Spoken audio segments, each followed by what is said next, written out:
So yesterday I talked about how I discovered that I had 5 totes of stuffed animals in the shed, and thought that that was kind of ridiculous that that I would have that many. Um, and so I brought them up to the porch, thinking that's an easy purge. And literally, as soon as I turned the camera on, not a second before, as soon as I turned it on, Gidget starts talking, whining at me. Anyway, so I brought 5 boxes of stuffed animals up to the back porch so I could go through them and, do this thing that's supposed to be easy, right? Just this purge of these things that I haven't done anything with in years. And the first day that I opened up one of the boxes and I pulled one of the stuffed animals out and realized, I remembered how attached I was to it all those years ago. And like back when I was in the single digits, that was a huge thing for me, was just having these stuffed animals. And literally, Gidget, stop it. Literally waits until I start. She was laying there being good, just like the rest of them. I have 4 looking at me, and she just starts acting up as soon as I start talking. I think she has a thing against cameras, to be honest. But anyway, so I remembered that, it was just, I just remember always having them with me. And like there were some that I would have to take, like when we would go to my great grandparents' house. It was like an hour and a half drive, I think, to where their old farmhouse where they used to live at. And when I was little, we would always do that. It was almost every weekend. And then of course holidays and all that fun stuff, we were there. And it was that way until my great grandfather passed away. And then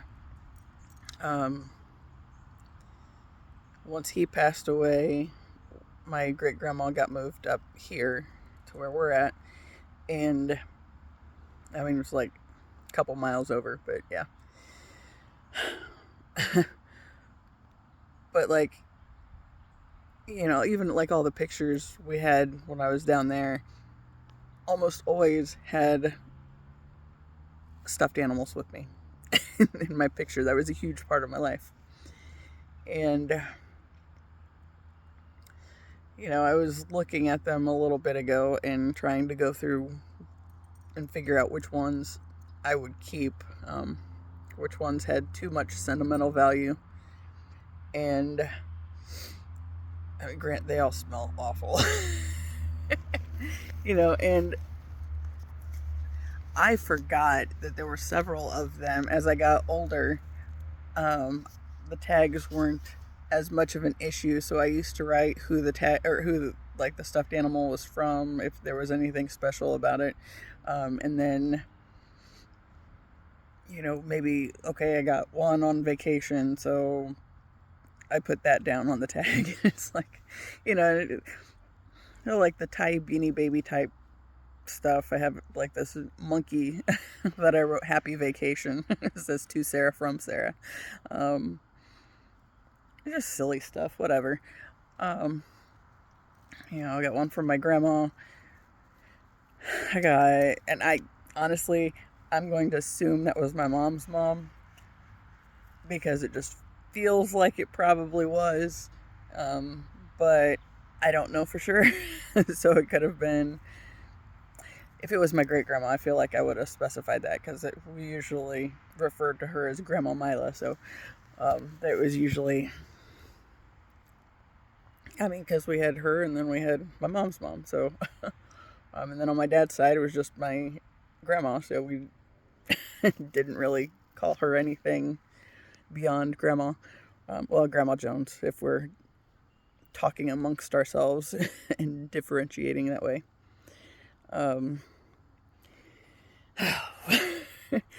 So I had this bag and I was throwing them in it, and I was going to put them in the washing machine. And some of them, it says surface wash only. It's like they smell all the way through. I'm pretty confident of that. So they're on the delicate cycle with some, Gain detergent, but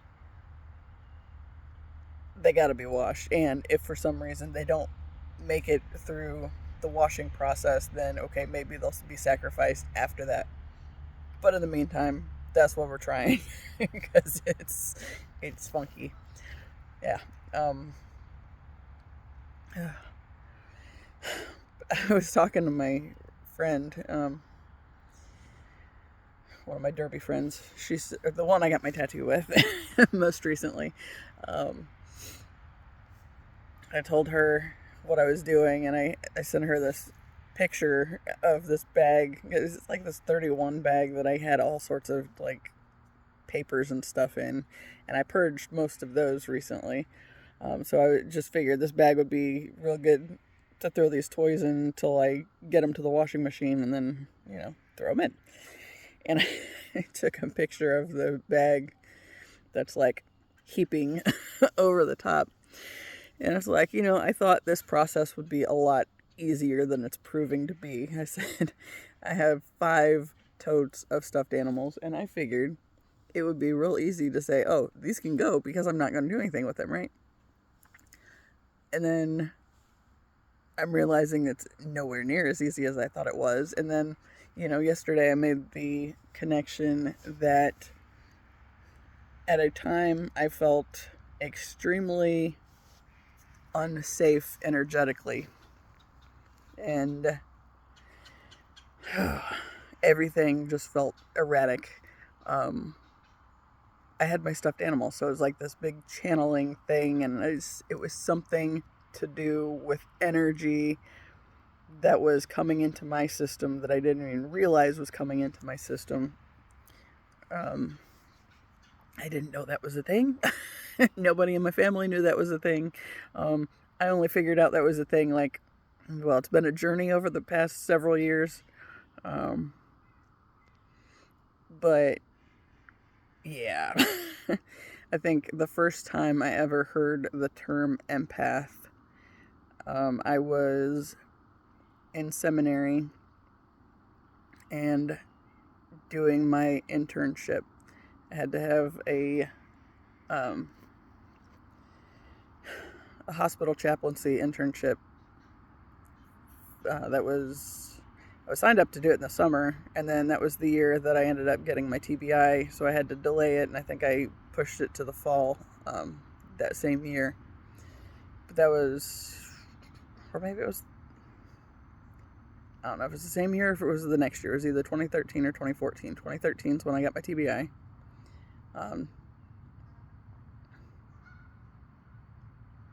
I don't know. But anyway, I remember, our group, we met in this little classroom area, and there were, I think, 10 of us doing this internship, and then the 2 teachers. And when they were talking about it was so weird because I remember them talking about it, but even at the time, of course, my focus was shit back then, more so than it is now because it's so soon after the TBI. I think it's still not very good. But I remember, I think I was doodling or taking notes or something, and I heard Anastasia talking about empaths and being these people that take on other people's emotions and that type of thing. And I remember I got so hung up on the word, and just the word empath annoyed me or something, or the way they talked about, it was something really stupid, and it was either a pronunciation thing or something like that, and it was just it grated on my nerves, but I couldn't go any deeper with the idea of it at that point in time. And interestingly, when okay, so that was, whether it was if it was 2013, then that was like within a year of having gotten married. Because that was November 2012 when I walked down the aisle with a voice yelling at me in my head, saying, "You don't even like him, let alone love him. What are you doing?" And yet I went through with that anyway. Yeah. So at the time, it was just like this point of dissonance. There was something with it that aggravated my system, and I think felt important because of that, but I was unable to go any deeper with trying to figure out what that meant or why. And that wasn't something I did back then anyway. It was just kind of, that's annoying. Why does that annoy me? And I remember talking to my mom at one point about how this thing stood out to me and it annoyed me so much. But even then, I don't think I really was able to go any deeper with it at that point in time. But like I said, post TBI, I was all over the place. Yeah, I'm still all over the place. If you haven't got that from my videos. Yeah. In 2019, that was, I think, when I really got into pursuing what this elusive thing meant, rather than just it felt like, yeah, most of my life it's felt like there have been these things that have come up where the universe is kind of just putting a little pin in it and saying, this is an important moment, save this for later. And I feel like there were a lot of those with this topic as well. So 2019, so when in March, I moved back to Indiana from Alabama and left my ex for the last time. And then by July, okay, there was some stuff with that was kind of chaotic as well. And I realized that I needed to push hard for the divorce thing to get put through all the way, because I could see that he had no intention of letting it go easily and had every intention of making my life a living hell and making me feel crazy, because I was realizing all the ways that he had while I was down there with him. So then when I move up here, there's a whole ordeal with trying to get off of his phone account and, get moved over to my parents, since I was in the process of, all hell breaking loose in my own life and completely disassembling everything that my life was. So, I tried to push it as, release my number and then you won't have to pay for my phone anymore. I will be off of your account. And that did not happen immediately. What did happen was he went into parental control settings and made it so the 4 family members whose numbers he had, I was unable to contact, and renamed my phone Bitch, which worked really well in my favor when my mom was talking to the phone company and was like, well, all you got to do is look at the look at the phone, see what he's renamed it, and you can get the sense of how things are going. So that was helpful on that end. And then there's the whole thing that, oh my God, it's such a hot mess. Once they got it switched over, so I was on my parents' account and off of his, even despite not having his approval to remove me from his account. They were able to get it through on that end. And for some reason, after that happened, like, there was a day my phone randomly reverted to the settings where my family was blocked again. It was just my mom and dad, and then my mom's middle sister and her daughter, because those were the only numbers that he had for some reason. I mean, thankfully. But, we got to a point where, since that was something with the settings on my phone and trying to undo it that way, my mom needed a new phone too, and she was able to, whatever her plan was ready for her to have a new phone. They were having this sale on this one type of phone where if you bought a new line, you could get like the second phone way discounted. And so we did that. And I was like, I saw the deal and I started talking to my mom. It's like, since I already need a new phone, there's nobody in my contacts that I am so attached to this particular line that I would have a problem with getting a new number. And so I got a new number. And that was helpful. That ended up, well, it was a relief for a while. I told my attorney that I was using for the divorce that I didn't want my ex having it, and it was at the top of the paperwork, and he did not cover it, so my ex couldn't see it. My ex ended up with it anyway, sent me a message. The first message he sent me, I blocked him. And then a couple weeks later, I got another message from a number I didn't recognize. And the message was something along the lines of, was it really so bad that you walk away and, don't want to have any contact at all and blah, blah, blah. And I was just like, who dis?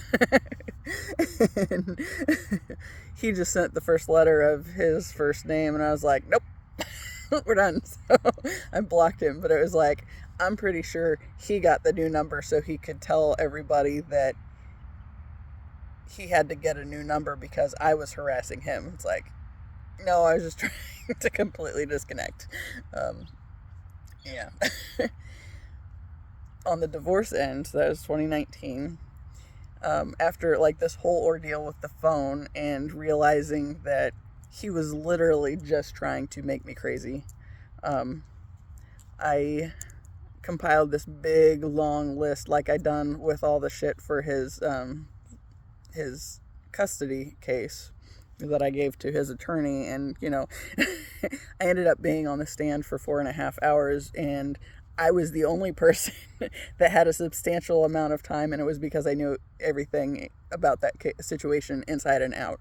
And I could see the little note of truth in what she was saying, and then how she just like manipulated it all the way around that.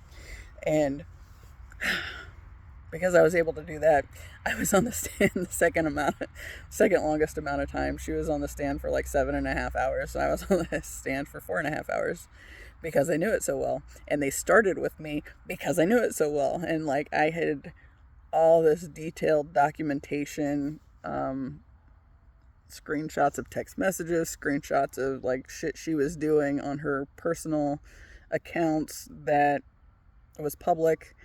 And I had all that stuff on a flash drive that I gave the attorney's office. So after I was done, I think I got called back a second time after that. But like I was over there just watching her take notes so she could throw me under the bus once she got up there. And everybody knew it for what it was at that point because it was loud and clear, all the shit that was going on. So I used that same, my same ability to put the pieces together, and did the same thing for my ex and everything he was doing that made me confident that I was done and would never be back. And I sent his mom this email and I said, I know that if I don't talk to you about this and have you assist me, he's going to let this go to court just because he doesn't care what I get. He cares that it looks like I'm after only his money. And I could care less about that. I said, if you can sign, or you can talk him into signing the divorce paperwork within, I think it was like 4 business days. And I sent it on a Friday. So it was like, all right, I told the attorney what I was doing. Attorney wasn't happy, my attorney, because he's like, oh, I can get you a bunch of stuff. And it's like, no, I'm just ready to be done. I don't want any part of any of this anymore. I just want to be done so I can have my sanity. So, I sent his mom this big long email. I was like, push him to sign the divorce paperwork within 4 business days, and I will take what I left with, and that is it. I will not go back for anything else. And she did. And I knew she did, because I knew she would, because she'd already had to, foot the bill on most of his legal shit, so she didn't want more legal shit, even if he claimed that he wasn't going to get an attorney to deal with me. It's just like, nope, ready to be done. So because of that, I was able to check out. So come December, I think, November, December, actually, before there, I had the span of time where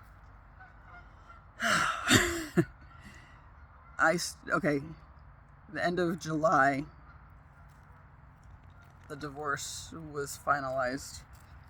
I left in March, and because, she was able to push him with that, I got my freedom and my babies. Because they were the biggest thing I cared about, to be honest. And, my mom had made me leave them the first time, my trial leaving. And it's like, that can't be permanent. That can't be my situation. I can't have left 2 dogs with him because my living situation wasn't agreeable. No. She is not impressed, y'all. She's adorable as heck. And here's the Frisbee. Yeah. Anyway, there was no way that I was leaving them, so yeah. Anyway, I didn't realize how wound up I was getting going into the first wedding anniversary after the divorce. And I was about half sick to my stomach, to be honest. My anxiety was everywhere. And it was a hot mess. But, the day came and passed. And it's like, I couldn't breathe easier afterwards, because it was like, I knew that it was still a possibility, because I knew that there were a couple things he reached out about to his ex-wife before me about while we were together. It's like, it ain't that easy. So I was super anxious. And then one day I had this, no, I don't want it. Sorry. Kids acting up. I had this memory on Facebook pop up. Mind you, I blocked him and all of his family because I knew that his family even would be looking at my stuff if I didn't block them. And I loved his family, most of them, but I couldn't take that chance. So I blocked everybody that I had contacted on there. And so one day this memory pops up, and it was something that he had commented on, and in the little picture I saw, it's like, oh, he's with somebody. That would explain why he didn't contact me. And then it was just kind of like, oh, thank God. So, oh, that was a whole ordeal. But like, once I was able to see that little picture and realize that he had something else going on, so maybe I was in the clear, at least for a time, I was able to kind of start considering other things for life. And one of the things that happened was I had this channel that kept popping up on my YouTube feed, and it's like the focus was empaths. Victor Odo was doing a lot of, videos where he was talking about empaths, and I was like, okay, I need to figure out more about this elusive thing that's been following me for a while. And so I started watching his videos. It's like, I started watching other stuff that kind of, it started me down this other path where there was a little bit of a sigh of relief on starting to make connections with some of the things that helped me to get into the toxic situation that I had been in. And mind you, even the empaths that can feel all the things from all the people, if you're not healed, you still have that toxic tendency as well. You're drawing in the toxic people because you haven't dealt with the unhealed parts of yourself that allow those types to latch on. Yeah. And yeah. Oh, that's been a whole thing. But it started me on this path of looking at more spirituality type stuff.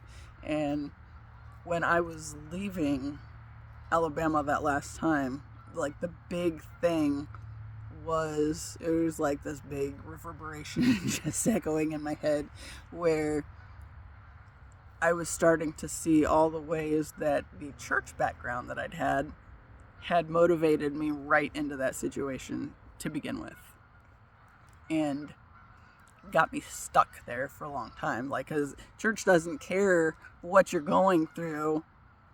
It pushes that divorce is bad thing. And, my family my grandfather had been saying that his family didn't get divorced, for my whole life. So, and it largely because of church beliefs against it, even though he was always more of the Christmas and Easter church going type, is enough to be dangerous with willy-nilly mindsets and whatnot, but that was a whole thing. Once I started down the whole path for spirituality, yeah, it made a lot of things start making more sense. And the geese are really freaking loud right now. I have no idea what's going on. I think they're landing in the pond or taking off. I don't know if you can see them. Look. Yeah, not really. Anyway, chaotic. But it started, what I was learning that I was doing was something that I'd always been doing, but I never knew that it was something that I was doing. There's that taking on other people's emotions and feelings and heavy, dense energies, and that was the whole ordeal. So, I go back to these stuffed animals, and I mentioned in the last video, it's like, at a time I did not feel safe at all in my body or otherwise. What I had was my stuffed animals. So I think I ended up channeling a lot of the stuff that I didn't have the capacity to do anything with into these, these toys that I would carry around all the time. And so when I opened the one box the other day and pulled one out, and then I'm crying over it, it's like, ah, shit. Here we go. And I'm kind of wondering if maybe that's part of why I'm finding them now, is because I can, I have ways to release the energy that was trapped in them before. I've even had weird dreams. My brother had a bunch of like stressful stuff that was going on over at his house, and their two dogs were making messes all over or all the time, and I ended up over there. I think my mom was hung up with something with my grandparents, and they needed me to go watch or go sit with Gracie in the morning while my brother took his wife to work, and Gracie was still asleep. So I went over there, and there's one dream. This one day, I had this dream that, like, there were all these heavy energies that were kind of setting in on their house too. And it's like, I don't even remember all the details of the dream. It's like there was like this weird like blanket fort type thing in the living room, and I got pushed out of it and was looking in the window at the stuff that was going on in the house. But something in the dream told me, it's like, all you have to do is, just speak it into existence that those energies aren't okay to stay there, and have to be released, and it can do that. It's like, ooh, this is in a dream. So, but like one of the dogs, when she was sitting with me, and she was kind of upset because she'd gotten in trouble because she messed in the house, and like she kept looking at the ceiling, and I got this sense that there's like some of the anxiety that my brother was dealing with was like being projected out into the house, and like she was just like looking up at the ceiling as though there was like something opening up in there. But we had our little moment, me and the dog, and then I had this weird dream. And then I started, speaking to, and you don't even have to verbalize it out loud, just do it in your head, and it's just as good. It's like, oh, it's like magic. But I did some clearing stuff with them and with their house, and, they didn't know about it. It was just something I was doing around them because I knew my brother was getting wound up and didn't probably know why, because me and him are a whole lot alike. And, that whole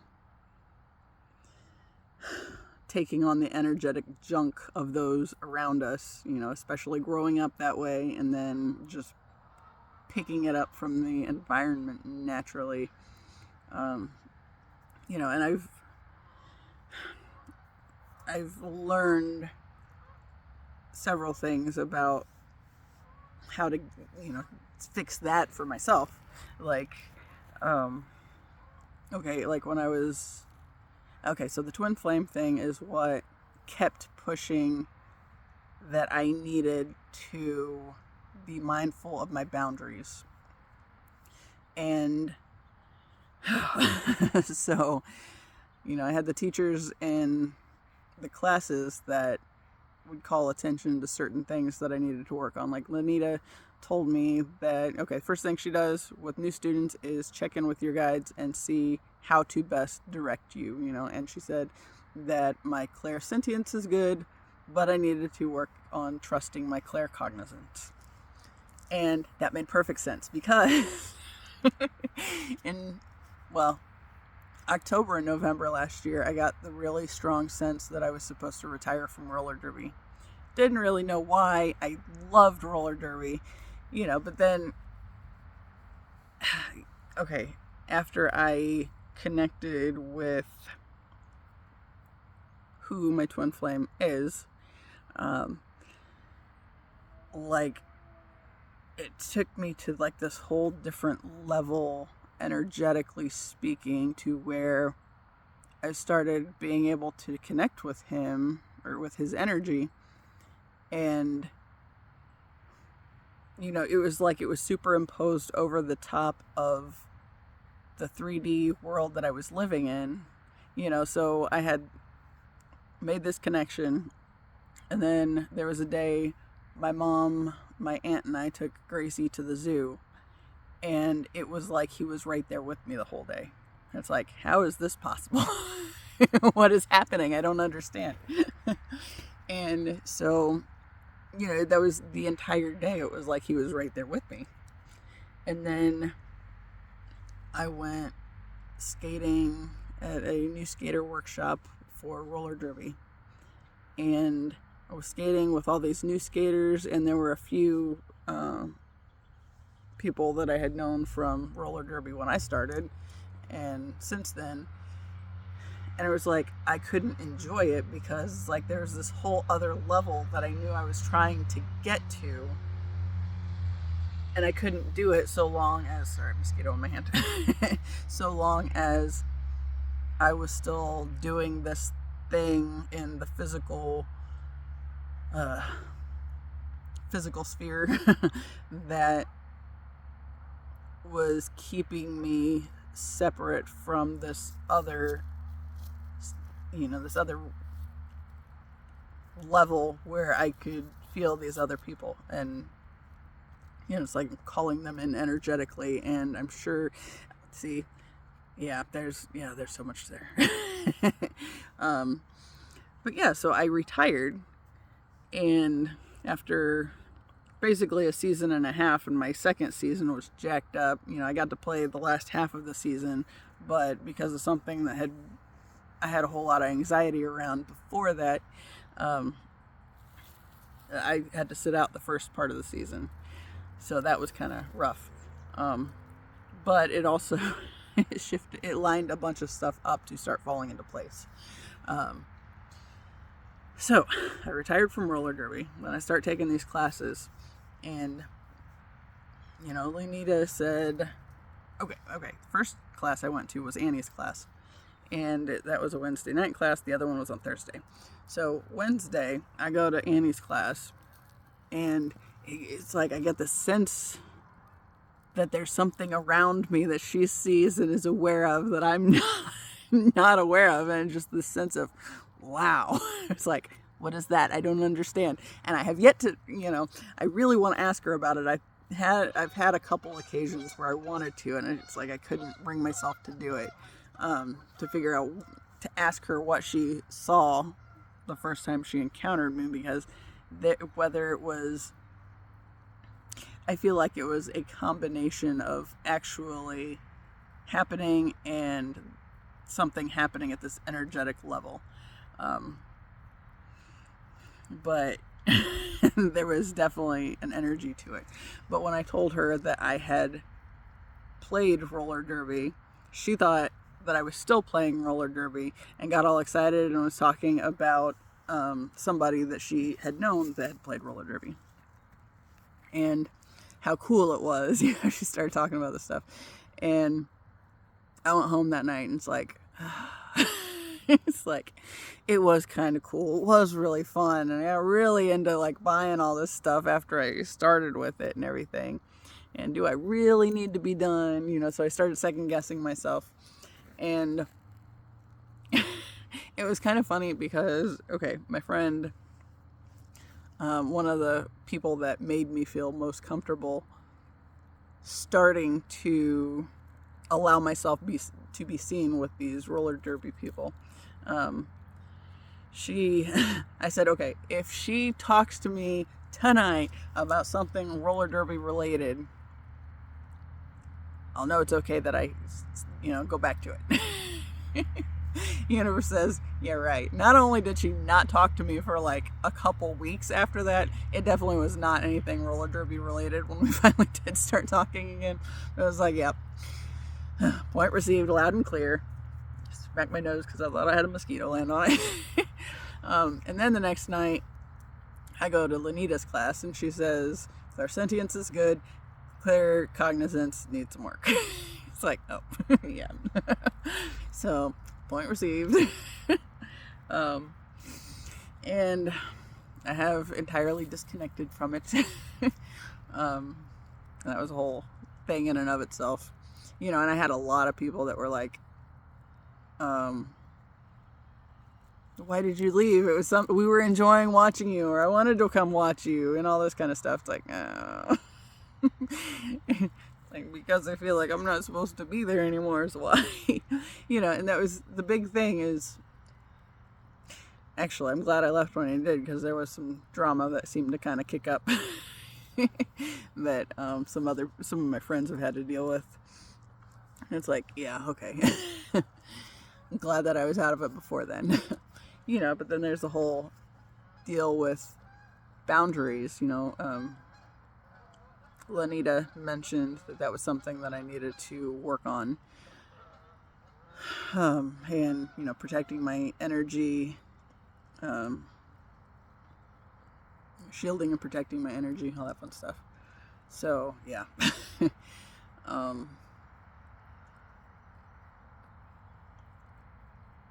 I know there was a reason I wandered down this path. And again, I forget. Yeah.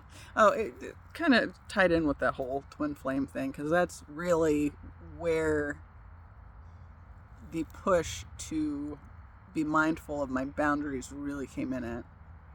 And knowing what's mine and what's not mine.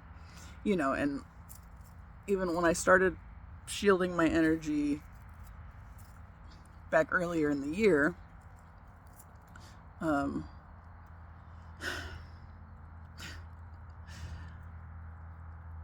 it's like there were still, it's like, I was doing videos and talking about how I was realizing all the ways in which, I was realizing the church was very much connected with the insistence that boundaries were a bad thing, and how my, at the level of my father was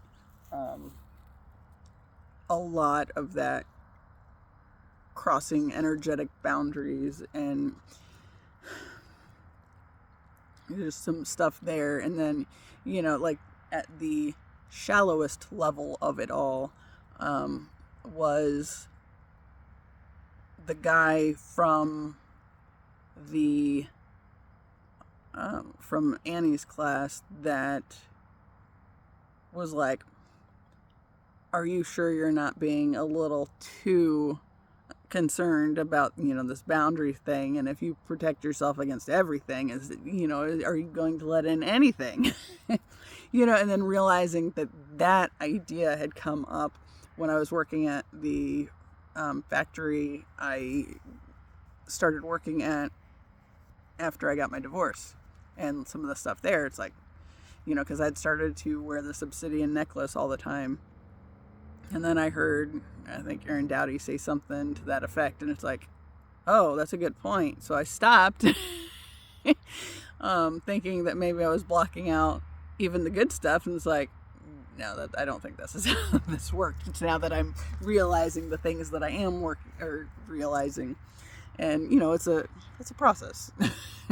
There's a whole journey in realizing how it's been back and forth. Like, one of the things back then,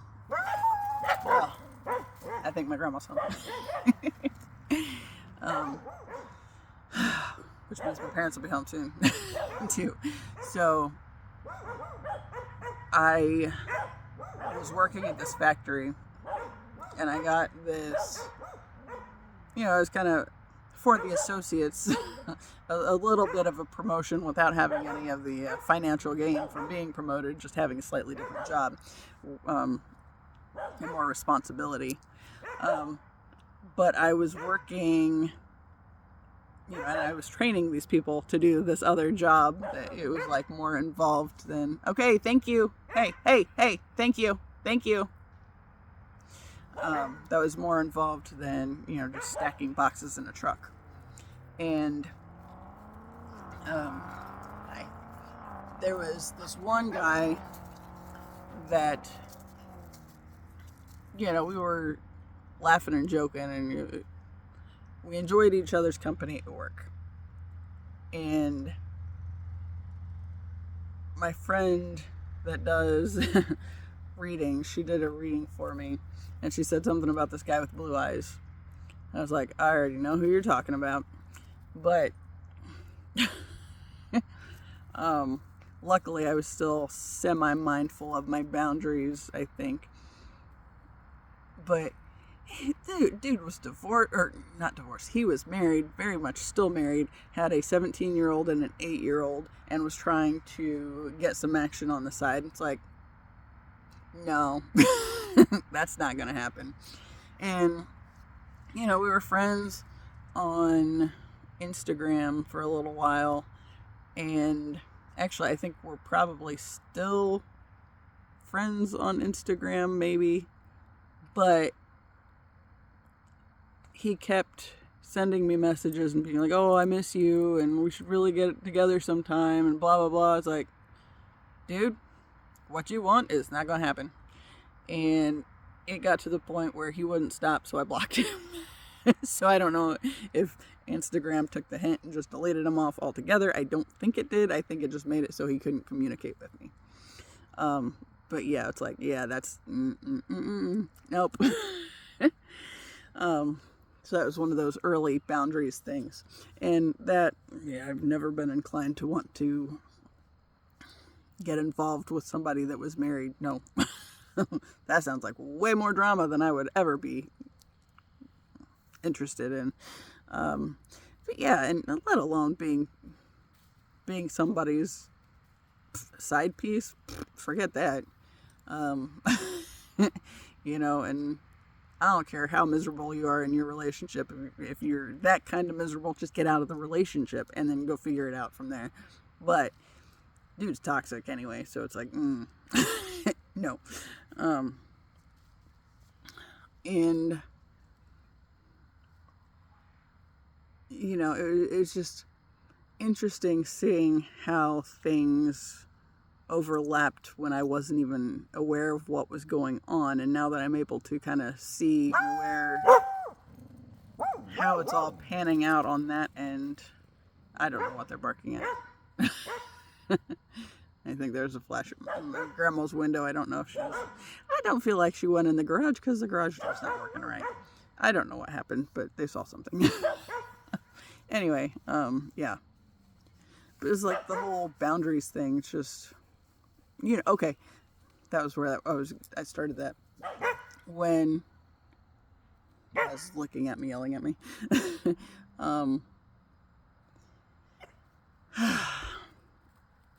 You know, when that whole deal in the spring started coming up, and, you know, the guy asked if I was being too cautious of my boundaries, and then I started thinking back to this other situation and, you know, other times in my life. It's like, no, I'm not actually.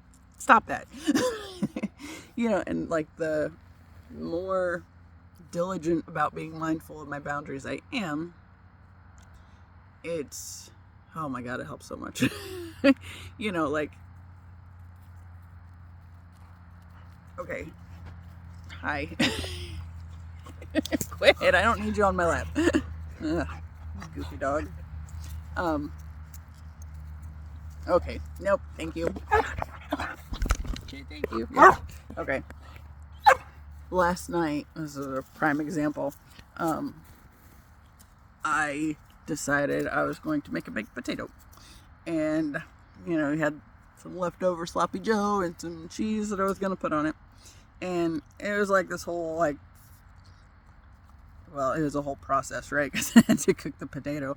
And, like, I stayed close, obviously.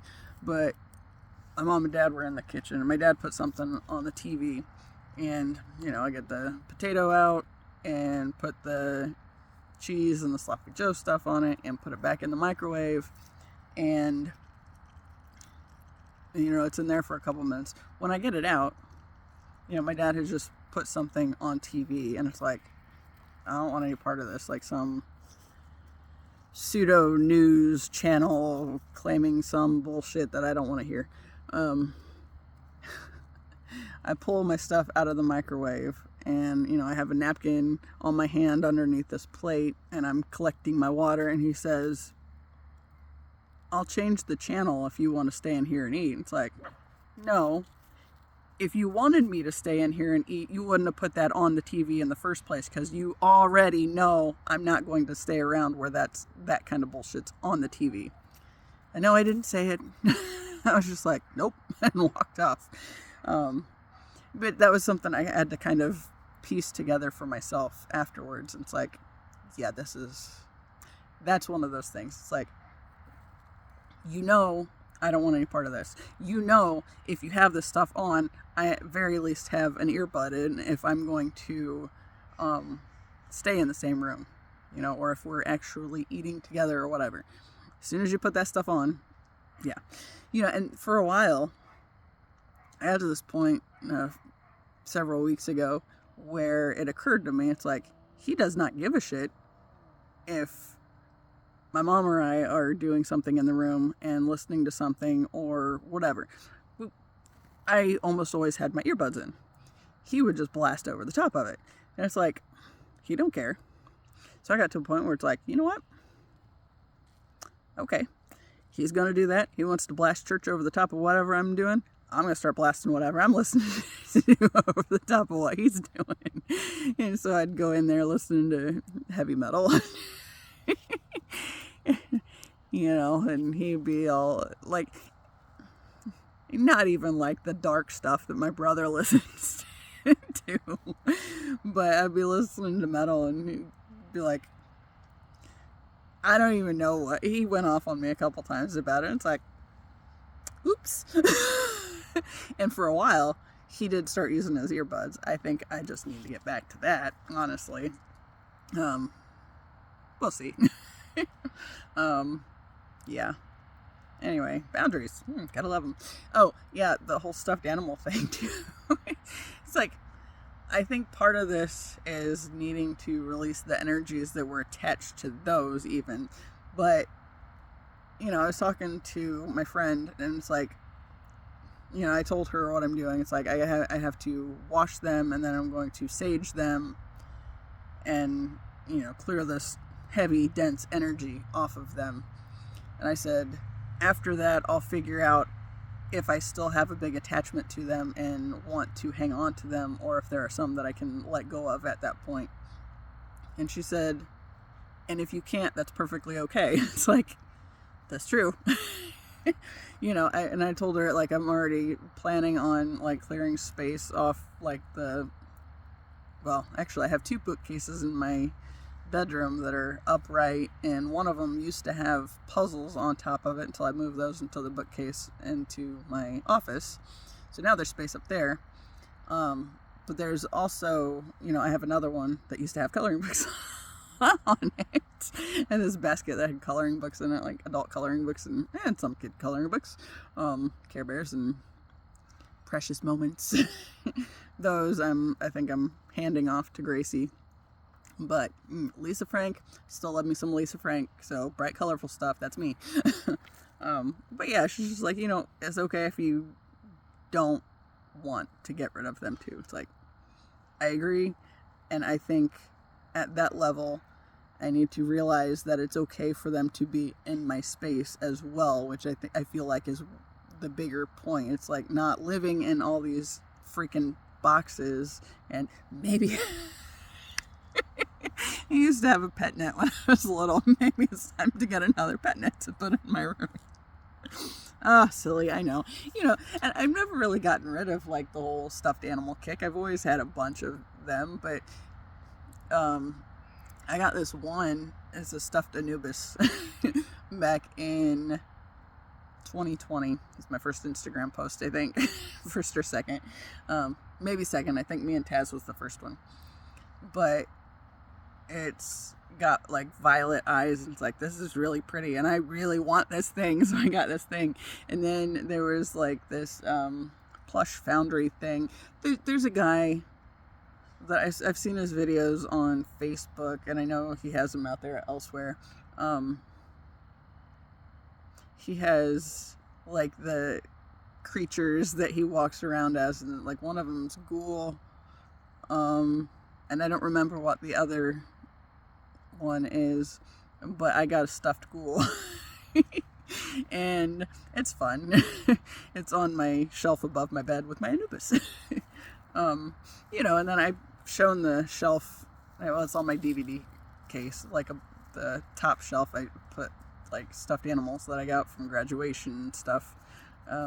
Yeah. So there's that. Anyway, it's getting dark again, so I'm gonna wrap this up. Since I'm pretty sure I finished whatever I was getting at with the whole friend and all that. Oh, I think it's the matter of not having things hidden away in boxes, and embracing the things that I love in my space, and having that connection in my space and not just locked away somewhere. I think that's the bigger point of it. Anyway, as I am fading out, as the sun goes down over the fence. Well, it's long past the fence. Anyway, as always, I appreciate you, and until the next time, see you later.